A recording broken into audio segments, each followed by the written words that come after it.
June ತಿಂಗಳ ವೃಷಭ ರಾಶಿಯ ಭವಿಷ್ಯ. ಯಾರ್ಯಾರು ವೃಷಭ ರಾಶಿಯವರಿದ್ದೀರೋ ನಿಮ್ಮೆಲ್ಲರಿಗೂ ಈ ತಿಂಗಳು ಅದ್ಭುತವಾದ ತಿಂಗಳಂತಾನೆ ಹೇಳ್ಬೋದು.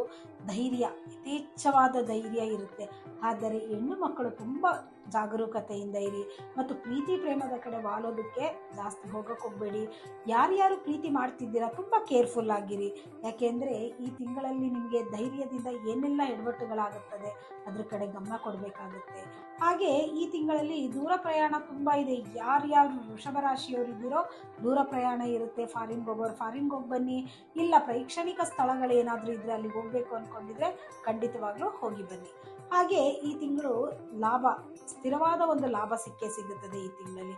ಅದ್ರ ಕಡೆ ಗಮನ ಕೊಡಿ. ಖರ್ಚಿನ ಕಡೆ ಗಮನ ಕೊಡಿ. ಟೂರ್ ಹೋಗ್ತಾ ಇದ್ದೀರಾ, ಪಿಕ್ನಿಕ್ ಹೋಗ್ತಾ ಇದ್ದೀರಾ, ಖರ್ಚನ್ನ ಯಥೇಚ್ಛವಾಗಿ ಮಾಡದಲೇ ಒಂದು ಸ್ಥಿಮಿತದಲ್ಲಿ ಮಾಡೋದ್ರಿಂದ ತುಂಬ ಅದ್ಭುತವಾದ ರಿಸಲ್ಟ್ ಸಿಗುತ್ತೆ. ಹಾಗೆ ಹಣಕಾಸಿನ ವಿಚಾರಕ್ಕೆ ಬಂದರೆ ವೃಷಭ ರಾಶಿಯವರಿಗೆ ಈ ತಿಂಗಳು ಅಧಿಕವಾದ ಲಾಭ ಅಂತಲೇ ಹೇಳ್ಬೋದು. ಉದ್ಯೋಗಸ್ಥರಿಗಿರ್ಬೋದು, ವ್ಯಾಪಾರಸ್ಥರಿಗಿರ್ಬೋದು ಹಣದ ಹರಿವು ಚೆನ್ನಾಗಿರುತ್ತದೆ. ಹಾಗಂತ ಖರ್ಚಿನ ಕಡೆ ನಿಗಾವನ್ನು ಇಡಿ. ಹಣ ತುಂಬ ಬರ್ತಾ ಇದೆ, ಹಾಗೆ ಖರ್ಚು ಮಾಡ್ತಾ ಇದ್ರೆ ಹಣ ಉಳಿಸೋದಕ್ಕಾಗಲ್ಲ. ಹಾಗಾಗಿ ವೃಷಭ ರಾಶಿಯವರು ಖರ್ಚಿನ ಕಡೆ ತುಂಬ ನಿಗಾ ಇಟ್ಟರೆ ಒಳ್ಳೆಯದಾಗುತ್ತದೆ. ಹಾಗೆ ಆರೋಗ್ಯದ ವಿಚಾರಕ್ಕೆ ಬಂದರೆ ಕಣ್ಣಿನ ತೊಂದರೆ ಇರುತ್ತೆ, ಕುತ್ತಿಗೆಯ ತೊಂದರೆ ಇರುತ್ತೆ. ಇದ್ರ ಕಡೆ ಗಮನವನ್ನು ಕೊಡಿ. ಯಾರ್ಯಾರು ವಿದ್ಯಾರ್ಥಿಗಳಿದ್ದೀರಾ ಅದ್ಭುತವಾಗಿದೆ ಈ ತಿಂಗಳು.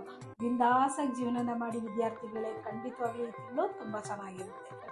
ಯಾರೆಲ್ಲ ವೃಷಭ ರಾಶಿಯವರಿದ್ದೀರೋ ಇಡೀ ತಿಂಗಳು ನಿಮಗೆ ಉತ್ತಮವಾಗಿರಬೇಕು ಅಂದರೆ ಶಿವನ ದೇವಸ್ಥಾನಕ್ಕೆ ತಿಂಗಳಲ್ಲಿ ಯಾವುದಾದ್ರೂ ಒಂದು ಸೋಮವಾರ ಒಂದು 300 ಗ್ರಾಂ ಅಕ್ಕಿಯನ್ನು ದಾನವಾಗಿ ಕೊಟ್ಟು ಬನ್ನಿ.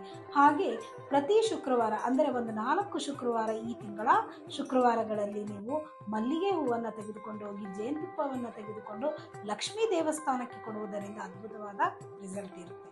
ನಮಸ್ಕಾರಗಳು.